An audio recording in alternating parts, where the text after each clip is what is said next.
Greetings, class. My name is Kurt Roberts, and this presentation will be on an article I found personally intriguing called What the TSA Should Learn from Disney World But Won't.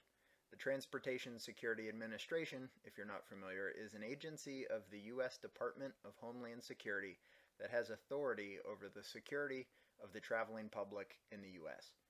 I'll use this article as a basis to explore some of Peter Drucker's thoughts that we learn about in Chapter 19. For this presentation, I'd like to provide you with a summary of the article, how it relates to our text, and a summary and conclusion. This article was published on August 31st of 2015 and appeared in the New York Post and Reason.com. It was written by Ira Stoll, who is the editor of the Future of Capitalism website and was the author of JFK Conservative. The article opens with vividly described accounts of waiting in line for an attraction at Disney World and waiting in line for your flight at the Orlando International Airport. Visualize with me, if you will, for a second, these two settings, especially if you've personally experienced them. The account of the Disney waiting line is one of making the experience almost painless. The author describes the entryway as listing a wait time, which ultimately ended up being an overestimation, leaving him feeling better about getting through there quicker than anticipated. Through the line, there were different activities, various video elements, and physically interactive things to occupy both children and adults. There's music playing, encouraging positive voiceovers that provide an audio experience that enhances that time that you're waiting. The physical location in which people make their way through the line wasn't just a sterile, generic environment, but one that was themed to match the attraction and laid out in a manner in which you could feel yourself making progress and getting that much closer. The line continually moved, and before you knew it, you were on the actual ride. Along the way, any interactions with staff were very gracious and accommodating. In comparison, the airport is almost the polar opposite experience. No signage provides guidance or direction. There's no wait time estimation. The author was actually handed a scrap of paper with the current time handwritten on it to turn in at the metal detector so the government could figure out how long people were waiting. Instructions were repeated over and over in person from an enthusiastic staff member as opposed to a recorded voiceover. The line provided nothing visual to distract you or keep you occupied, and the queue just made you feel part of an uncomfortable blob of humanity waiting. Progress in the line regularly started and stalled, lines closed to allow people from other areas to enter, and a frightened customer's reaction to a TSA inspection dog was met with eye rolls from the staff.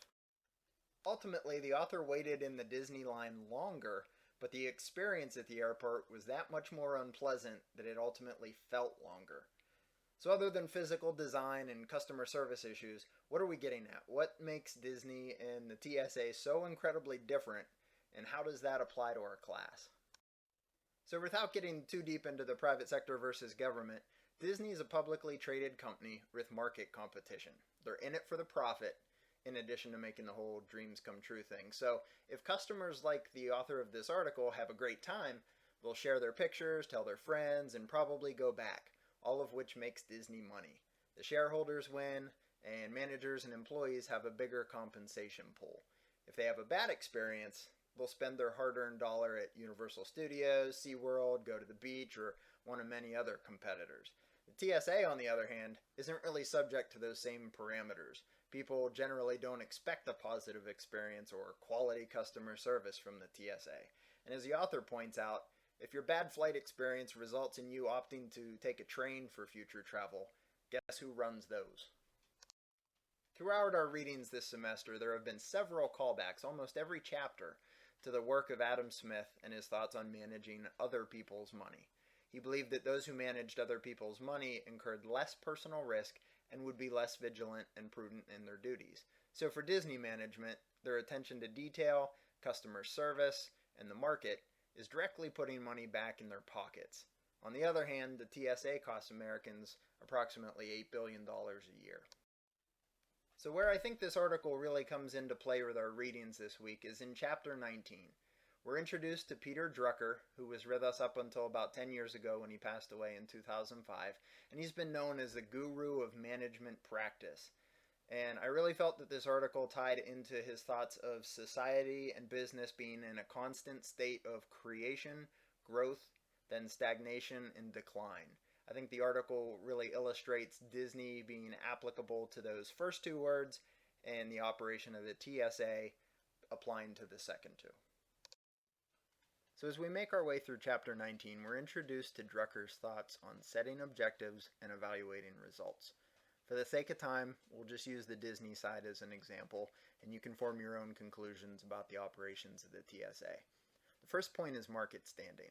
So whether it be the theme park side competing with Universal Studios or the Cedar Fair parks or the film division competing against Fox or Sony, they're constantly monitoring and being measured against the market. The next point is innovation. Disney is constantly innovating. Whether it's the magic bands, which are wristbands that serve as tickets, payment methods, hotel keys, and other functions in the theme parks, or the unprecedented Marvel Universe, which ties several films, games, and other media intricately together over the period of several years. The third point is physical and financial resources. For Disney, this means new parks in other countries, additions to existing parks, or purchasing different licenses and properties, such as Star Wars from Lucasfilm. The next point is profitability. Disney really knows this one really well. Between the merchandising and the franchises, they pretty much print money. But they've been known to abandon projects, such as resort additions, film franchises, or even closing water parks, based on current conditions. The next point is worker performance and attitude.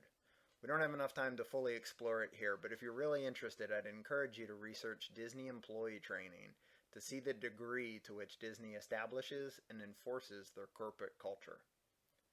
The last point is public responsibility. With any company this large and with that much physical property owned, you can see Disney supporting several efforts, including a conservation fund and increasing their minimum wage ahead of many states mandating that it be done. In conclusion, I think the somewhat humorous comparing and contrasting of Disney and the TSA sets the stage for Disney to be used as a good example, illustrating some of Drucker's thoughts and theories as we learn about them in Chapter 19. I really appreciate your time watching the video, and if you'd like to check out any of the links, the main article is listed here, as well as an article that outlines some of Disney's labor relations and the increase in their minimum wage. If you have questions or comments, I'd encourage you to post on the discussion board or feel free to shoot me an email. Thank you.